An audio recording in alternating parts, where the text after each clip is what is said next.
We started yesterday with lessons from Rio 2016 Olympics, part 1. When I mentioned the topics, of people were laughing, ha ha ha ha. If you are playing yesterday. Yes, okay. So we are going to part 2 now. Lessons from Rio 2016 Olympics, part 2. In the book of Ecclesiastes chapter 1 verse 9 that we read yesterday, we discovered that there is nothing that will happen that has not happened before. If somebody is saying that, it has happened before, maybe people around you or people that are looking up to self, maybe they are not aware, but somewhere, it has happened before. Hence, the wise take time to learn from every situation. The thing that has been, it is that which shall be, and that which is done is that which shall be done. And there is no what? New thing under the sun. And that is the only book of God saying. Meaning that the wise take time to learn. They don't need to fall into or experience something that will be painful before they will avoid things that are painful in life. They learn from the people that have gone through such situations and avoid.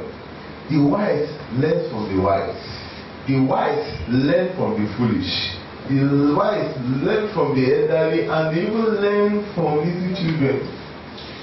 Every place is a classroom to the wise. And every person, I'm not saying that somebody that is a professor or somebody that is better than them. Every person is a teacher to the wise. They learn from every situation. And God is always putting wisdom in even the unlikely places of this life. Yesterday, we read the scripture where he told man to go to the ants, Proverbs 6:6, and learn of our ways to become wise. There was a particular time he told the prophet to go to the potter's house. In Jeremiah chapter 18:1-6, Jeremiah 18:1-6, he told the prophet Jeremiah to go to the potter's house, that there he will cause him to hear his word. The word came to Jeremiah from the Lord saying, arise, go down to the potter's house, and there I will cause thee to hear my words.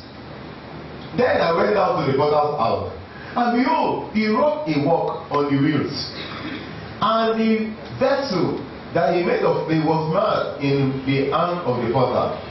So he made it again another vessel, as seemed good to the potter to make it. Then the word of the Lord came to me, saying, O house of Israel, cannot I do with you as this potter, said the Lord? Behold, as the clay is in the potter's hand, so are ye in my hand, O house of Israel. Meaning that every place, even in the bus, the word of God and lesson from God can be coming from there. That's why God took me in the realm of the spirit to Rio 2016, even though I didn't take place there. But in the realm of the spirit, I was taking there. And yesterday, we started learning from the life. We learned from what happened to Biles yesterday, Simeon Biles. That God took her from obscurity to becoming a celebrity. God will do that for you in Jesus' name. Today, we are going to be learning from an occurrence that happened in the course of the just concluded Olympics. And it is a Bahamas athlete that we are going to be considering, called Shanae Miller. This athlete, when she was approaching the finish line, the US athlete was close to her and she was already running out of breath. At her pace, she was getting weaker and weaker, and it was just a step to the finish line, and the US athlete was gaining speed. Any moment from that time, the years started, we just pass her and to be the finish line. Guess what she did? She died. She died. Okay, this is the technical people they are showing us. Just continue to show us. She died. And because without her dying, she would never make it to that place before that year. She was just keep on showing up. And she was awarded the winner. Because in this game, the rule is that once your torso is any place that is your trunk, your main part of the body minus your arm, your leg, your head, must cross first. And by our diving, our torso cross first. Just, in fact, she finished at 49.44 seconds. And the other one that came behind her, the US athlete, finished at 49.51. That is micro second. You can see it. It was spinning her. It was spinning the American athlete. So, what are we bringing out here? The topic of this second day is after you have done your best, keep doing more until you reach your goal. Okay, I've done my best. That's all. No! You human beings have the capacity to do a little more, and a little more, a little more. After you have done your best, keep doing more until you reach your goal. And sometimes it will be painful. That is why people don't like to stretch. They have tried, actually. They have done it, they tell you what they have done, fine. But don't stop until you reach your goal. In the book of Hebrews chapter 12 verse 2. Hebrews chapter 12 verse 2. The Bible says that for the joy that was set before Jesus Christ, he endured the cross. He was despising the shame, and is now seated at the what? At the right hand. There was pain when Jesus he was looking at the joy that was set before him. That joy happened to be equal to your own goal. It was the goal that he was looking at. Let me make it to the very end. Things that were painful were happening to him when they were taking him to the cross. Pain. In the book of Matthew chapter 27 verse 26. Matthew 27, 26. The Bible says that they scourged him, that means that they beat him. And the kind of whip that they used, Roman soldiers, when they wanted to really deal with some people, they will, the way they beat them, on their whip, they tie some iron things or sheep bone, the bone of that they have crushed, so that they will tie it, so that by the time they will wipe it around the person and they will pull it out, parts of the skin will tear. That was, if the Bible said that he endured the cross, meaning that it was painful, but he stretched. He even prayed. You know, when he prayed that, he felt like not doing it, but he was telling him that I've not reached my goal. It's almost there, but I'm feeling pain. Let me endure more. When do you stop reaching out for your goal? Do you allow your patience to run out at times? Do you allow your steam to run out? I know you have tried your best, but God has empowered every human being to be able to do a little more each time. If I tell you to do press up now, and you do it, you get to 25, and you can't do anything more, and you just break down, you just sit down. If I ask you, what is the best that you can do? What is that? This one is 25. No! You can rest a little and do another 25. Rest a little and do another. At the end of the day, you will do 1,000. I prophesy into your life that you will not stop until you get to your goal. Jesus Christ went through, the Bible said that for the joy that was set before him, he endured the cross. He despised the shame. It was shameful. Because by the time they didn't just beat him like that. You know what they did? They stripped him naked. You know, until you imagine what really happened before you will now know what he actually went through. That's why I love this Tony McCoffin song. Just for me, Jesus did it all just for me, or something like that. He went, they stripped him naked, meaning that he could have said, okay, let me stop at this point. But he still went through it. And they now hung him on the cross. But he did not stop, because it was the Bible said that for the joy that was set before him, meaning that he had a goal at the back of his mind. This thing is painful, it's shameful, but I will not stop. If I stop now, all these things that I've been doing this day, it will not be wasted. Let me just keep on trusting. Let me keep on praying. Let me keep on praising him. Let me keep on endure. Let me endure to the very end. You will get to the very end. Amen. If only Esau had a little more patience to be hungry more for about 1 hour, because maybe it will take 1 hour to cook the porridge or whatever you would like to eat, you will not have lost the birthright. In the book of Genesis 25, 31 to 34, Genesis 25, he told his brother, say, I am dying. You will not die truly, but sometimes you may feel as if this is the end.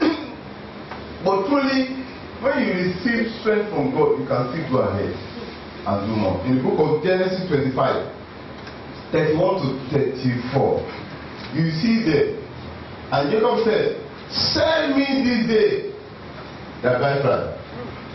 And Esau said, behold, I am at the point to die. He was not under or extra 1 hour. And what profit shall this birthright do to me? And Jacob said, swear to me this day. And he swore unto him, and he sold his birthright unto Jacob. Then Jacob gave Esau bread and pottage of lentils, and he did eat and drink, and rose up and went his way. Thus Esau did what? Despised his birthright. He did not persist until he reached his goal. And the Bible says in the book of Hebrews chapter 12, 16 and 17, Hebrews 12, 16 and 17, there came a time that he was now longing for what he had already released, but it was too late. Let there be any fornicator or profane person as Esau, who for 1 morsel of meat sold his birthright. For ye know how that afterward, when he would have inherited the blessing, he was rejected, for he found no place of repentance, though he sought it was carefully with tears. In case you have lost or you have released anything that is profitable to your destiny, let the mercy of God recover it for you. In the name of Jesus Christ. Don't stop until you get. There is another story in the scripture in the book of Genesis 38, 27 to 30. Genesis 38, 27 to 30. Just like the story of this Miller and Alison, that American athlete, and Alison, what's her name, Felix. And that Alison Felix, last year in the World Championship, she was the one that took the gold. But this time it was about to be repeated. That one said that no, I must just do something. She took silver. And in the Olympic, it was already estimated that this one would be the gold anyway, as usual.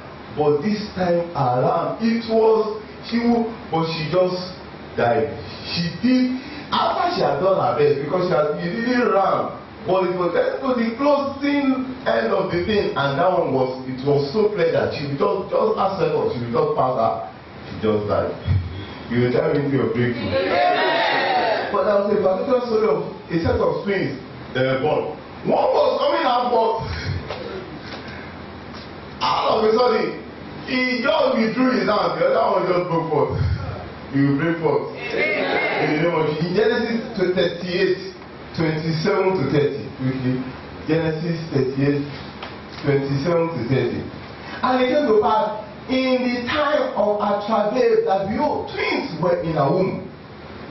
And it came to pass when she travailed that the one put out his hand, and the midwife took and bound upon his hand a scarlet thread, saying, this came out first. And he came to pass, and he drew back. You will never draw back. Amen. His hand, that behold, his mother came out. And she said, as thou broken forth, this breach be upon thee. Therefore his name was called Paris. And after all came out his brother, that had a scarlet thread upon his hand, and his name was called Sarah.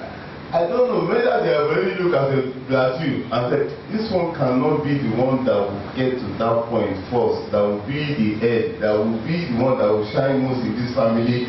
But I'm praying by the power of God, God will surprise them. You will move from the behind and you will get to the front. Amen. In the name of Jesus. Amen. The thing is, after you have done your best, keep doing more until you reach your goal. Don't let, you can rest more, but just ask God for more strength and keep on doing more. Keep on doing more. She actually got that goal because some people, they cannot stoop low just to get their goal. It is not like that one finished standing up, but she finished on the floor, yet she won. I prophesy. All the denial that you have been taking yourself through in fasting, in praying, in trying to do without, the Almighty God will cause everything to work together for you. Let's rise to our feet and say, Father, help me not to be weary. Help me to persist until I reach my goal. In the name of Jesus. Help me. Let me not be weary. Let me not faint. Let me persist until I reach my goal. Thank you, Father.